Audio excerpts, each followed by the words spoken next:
Indiscipline life style మూలంగా ఏ టైంకి లేస్తాం అనేది ఒక రోజు లేట్ నైట్ వర్క్ మూలంగా నెక్స్ట్ డే లేట్గా లేస్తారు. లేట్గా లేచినప్పుడు లేవంగానే ఆకలితో స్టార్ట్ అవుతారు. ఎందుకంటే ఆల్రెడీ ఎంటీ స్టమక్ మూలంగా. సో దీని మూలంగా వాళ్ళకి స్టమక్లో యాసిడ్ రిఫ్లెక్స్ అంటే అసిడిటీ అనేది స్టార్ట్ అవుతుంది. లోపల అల్సర్స్ రావడం కానివ్వండి. ఇక్కడ ఏమవుతుంది, ఫుడ్ ఉన్న టైంలో యాసిడ్ లేదు, యాసిడ్ ఉన్న టైంలో ఫుడ్ లేదు. యాసిడ్ ప్రొడ్యూస్ అయిన టైంలో స్టమక్ వాల్స్ అనేది ఇన్ఫ్లమేషన్ అవుతుంది. అంటే ఫుడ్ లేకుండా జస్ట్ ఆ స్టమక్ వాల్స్ మీద మనకి యాసిడ్ పడి ఆ వాల్స్ అన్నీ కూడా ఇన్ఫ్లమేషన్ అవుతుంది. ఇన్ఫ్లమేషన్ అయిన తర్వాత వాల్ థిన్ అయిపోతుంది. థిన్ అయిన తర్వాత ఏమవుతుంది, వీళ్ళు స్పైసీ ఫుడ్, బయట ఫుడ్, డైజెస్ట్ అవ్వడానికి కష్టంగా ఉన్న ఫుడ్స్ తిన్న టైంలో వాళ్ళకి 2 అవర్స్లో అడగాల్సిన ఫుడ్ 6 అవర్స్ తీసుకుంటుంది.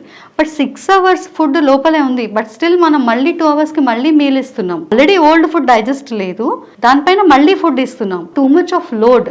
ఇంటెస్టైన్స్లో కూడా లోడ్ ఎక్కువైపోయి వాళ్ళకి కాన్స్టిపేషన్ వచ్చేసి, తర్వాత వాళ్ళకి ఇండైజెషన్, తర్వాత హెచ్ పైలోరీ ఇన్ఫెక్షన్స్ రావడము, తర్వాత వాళ్ళకి గ్యాస్ట్రైటిస్ రావడము, అల్సర్స్ రావడము, పైల్స్, ఫిషర్స్, ఇవన్నీ కూడా జరిగిన తర్వాత దెన్ వాళ్ళకి ఏమంటే they will go into okay ఇప్పుడు సర్జరీస్ చేసుకోవాలి.